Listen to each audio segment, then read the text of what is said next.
Hello, everyone. It's Saturday, June 27. Here's some good news. John Robert Bolton II is now a felon. He pled guilty to unlawful detention of national defense information. According to terms of the plea agreement, he faces up to a maximum of 5 years in prison, followed by a term of up to 3 years of supervised release. He will also pay a fine of $2.25 million and forfeit his pension. Mr. Bolton put our national security at grave risk.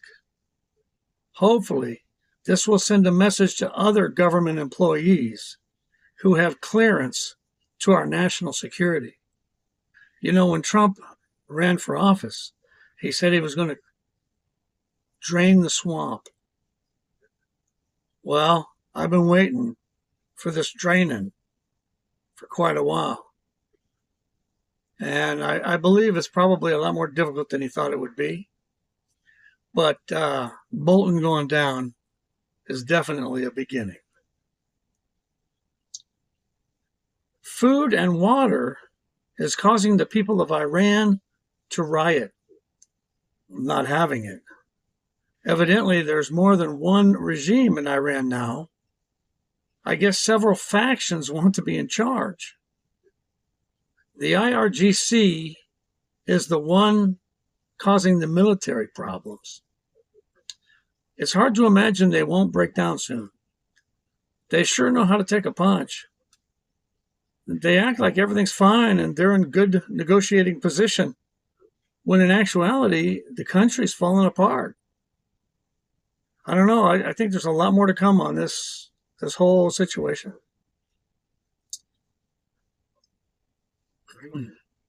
Here's a heartwarming story. A 22-year-old Tennessee Community College student, Connor Gibson, was studying engineering when he realized he could use his expertise to design 3D printed dentures for people in need. He was volunteering at Remote Area Medical, also known as RAM. It's a nonprofit that provides free dental, vision, and medical care through volunteer-powered mobile clinics across the United States.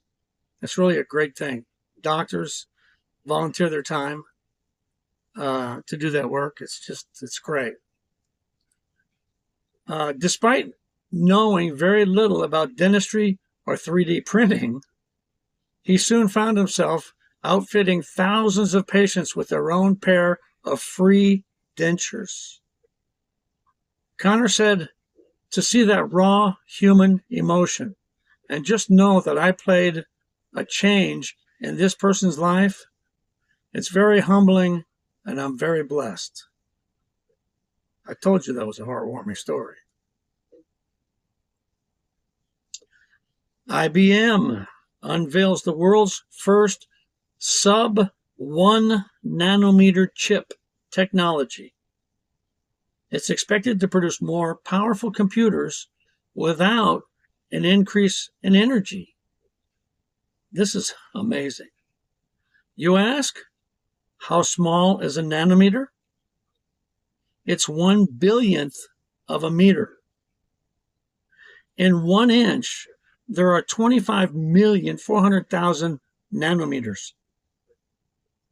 Let me say that again.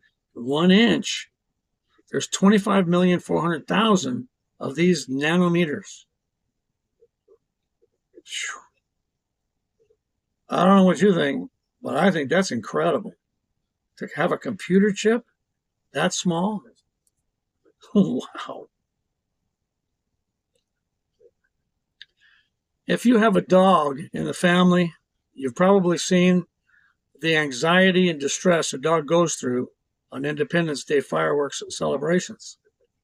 It can be heartbreaking to watch. Over 1 in 5 dogs, 22%, have bolted or attempted to escape their homes due to the stress on the 4th of July. You may want to keep your dog inside. You may consider giving your dog a dog sedative from the vet. My dog that I had for 8 years, it didn't really bother him too much, the fireworks. It was really something. I expected the first time to be kind of harmful, but he just was, he perked his head up, and I patted him a little bit, said, it's okay. And he trusted me. Everything was fine. A new law in Arizona makes it much easier to remove squatters from properties. Boy, that's needed. Senate Bill 1426, sponsored by Republican State Senator Wendy Rogers, was signed into law by Governor Katie Hobbs on June 2nd of this year. The bill expedites the forcible detainer process and allows property owners to remove unauthorized occupants or squatters with no lease or legal right to the property in as little as 3 days. Bravo! That must feel terrible to own a property and have people living in it like parasites. This bill closes loopholes that has been making squatting a nightmare for property owners.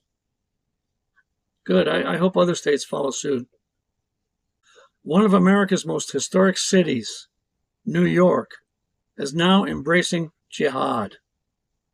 New York's socialist mayor, Zohran Mamdani, the anti-Semite who hates everything our founding fathers fought for, is taking over our biggest city. All 3 of his socialist congressional endorsements won their primary elections. New York City will now send 3 Democratic Socialists of America to Washington after the November election. Their hatred for Judeo-Christian values is beginning to take root in New York and the state I live in Texas. If it happens here, it can happen in your town too. We have to pay attention to this. Could be a real serious problem in America. I know Republicans are getting disenchanted with the election process. It feels like we have no say. And I'm there. I'm disenchanted. I was thinking about not voting. But then when I read this article, I thought, we got to keep these people out. Even though the people that get voted in are going to be terrible, going to rip us off, at least they won't have these terrible ideas. Here's another feel-good story. A 6-year-old on a field trip in Norway spotted something in the dirt that turned out to be about 1,300 years old. It was a sword. It was from the very start of the Viking Age. Rather than take it, the children called in an archaeologist. The sword is now in a cultural museum in Oslo. Good for those kids. The Supreme Court, in its infinite wisdom, granted glyphosate herbicide manufacturers near absolute legal immunity and essentially a license to kill. Now, corporate farmers across the United States are going to spray crops like crazy, and there will be no liability risk for doing so.